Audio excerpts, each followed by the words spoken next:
Mi nombre es Elsa Bustos y soy parte de la colectividad de la Sociedad Española de Ensenada, y estamos acá con mucha alegría a pesar del frío que hoy hay, festejando en el homenaje a la fogata de San Juan que como todos los años participamos, y bueno, esperando de que se prenda esto y participando con todos con mucha alegría.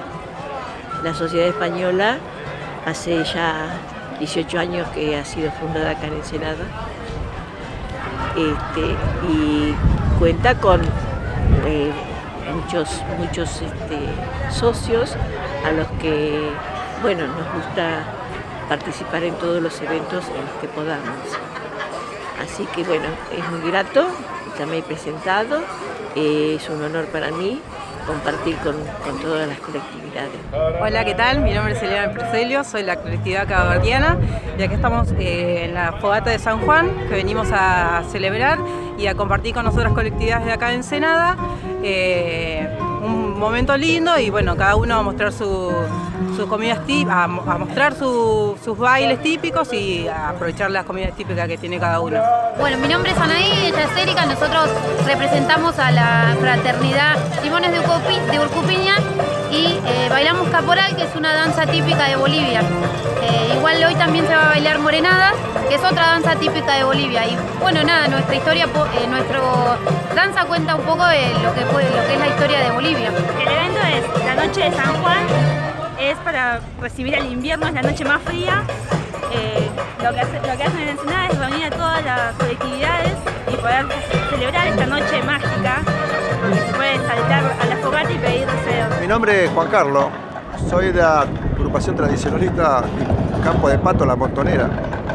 Soy integrante de la comisión y fuimos invitados a representar al criollismo aquí en esta colectividad que está juntando ahora muy bueno en Ensenada, porque se estaba haciendo mucho en Berisso.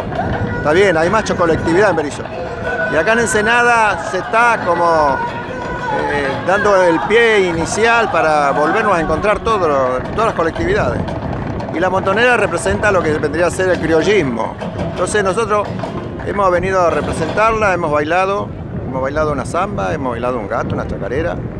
Y agradecemos a los integrantes de la comisión que nos invitaron. Ya no es necesario que nos inviten, ya prácticamente cuando nos dicen hay reunión de colectividades, ahí está, la montonera siempre está, en representación de la Argentina. Y hoy lo veo con un poco de frío pero muy bueno, estuvo muy bueno y vamos a seguir adelante con esto, de las colectividades, que es importante para unir a la gente, que es lo que necesitamos.